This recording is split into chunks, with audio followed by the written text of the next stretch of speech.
Universal.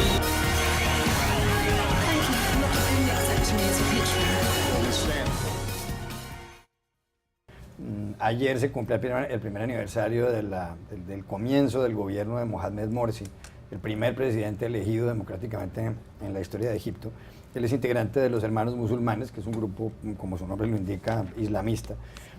Pero desde que llegó al poder, la situación, después de que hubo manifestaciones para tumbar a Hosni Mubarak, que llevaban en el poder 30 años aproximadamente, pues el señor Morsi no ha logrado resolver algunas cuestiones, como por ejemplo el desempleo. El desempleo en Egipto es del 13%, está aumentando, la situación económica es cada vez peor. Él intentó en un momento dado dictar un decreto para gobernar con todos los poderes, cosa que al final no consiguió.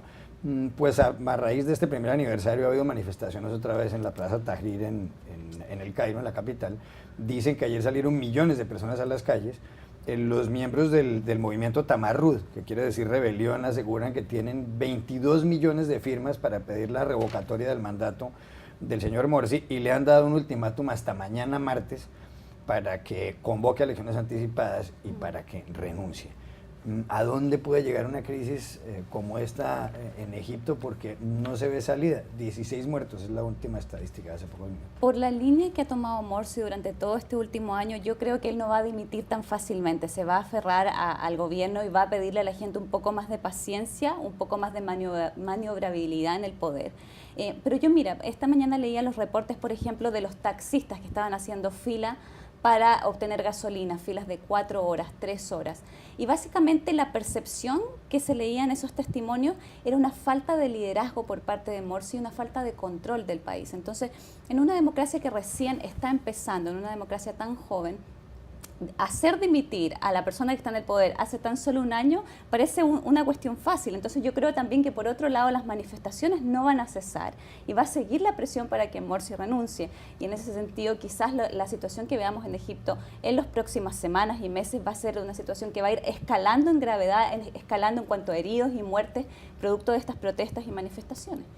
Ángel, usted ha estado en Egipto, de hecho usted cubrió las primeras manifestaciones cuando se cayó Hosni Mubarak.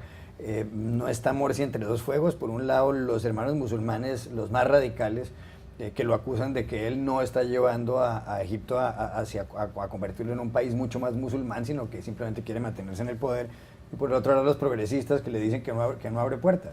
Sí, yo creo que está ahí entre esos dos fuegos, aunque yo creo que Morsi es una persona que es bien vista por los hermanos musulmanes. El voto islamista es parte fundamental de ese casi 50% que sacó en las elecciones.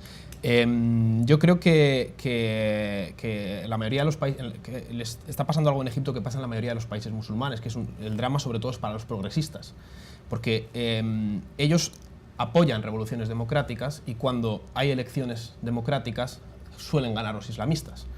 La opción para los progresistas en la mayoría de los países musulmanes es o apoyar a un régimen o dejar que los islamistas ganen el control cuando se vota en el campo.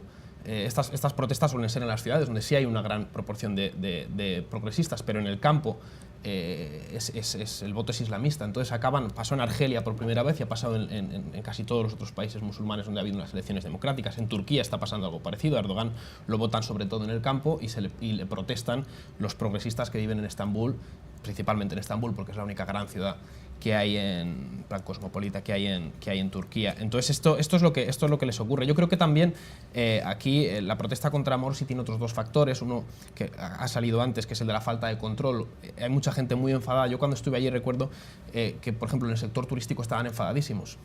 Aquellas imágenes famosas de los camellos atizando a los manifestantes en la plaza, yo fui a buscar de dónde podían venir los camellos y fui al único sitio donde había camellos en todo Egipto ahora, que es al lado de la pirámide, para darte la vuelta con el camello. Y habían sido ellos los que habían ido lo reconocieron. Además, iba con un fotógrafo al que le habían atizado los camellos y le pidieron perdón por haberle dado, ¿no?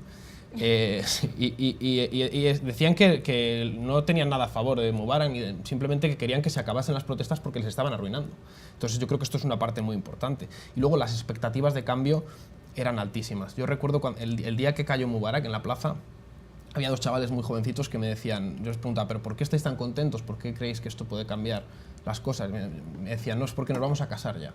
¿Por qué? No, porque ya vamos a encontrar un trabajo, como va a llegar la democracia, entonces vamos a encontrar un trabajo, vamos a tener dinero y vamos a poder independizarnos y casarnos. Entonces nos vamos a casar, estaban celebrando casi su boda ya. Y era por esto, y claro, en un año no da tiempo a cambiar las cosas van de hecho a peor, porque con la inestabilidad política el turismo se va, la inversión extranjera se va. Entonces yo creo que estos tres factores son los que están provocando que a un año después de las elecciones se le eche la gente encima, ¿no?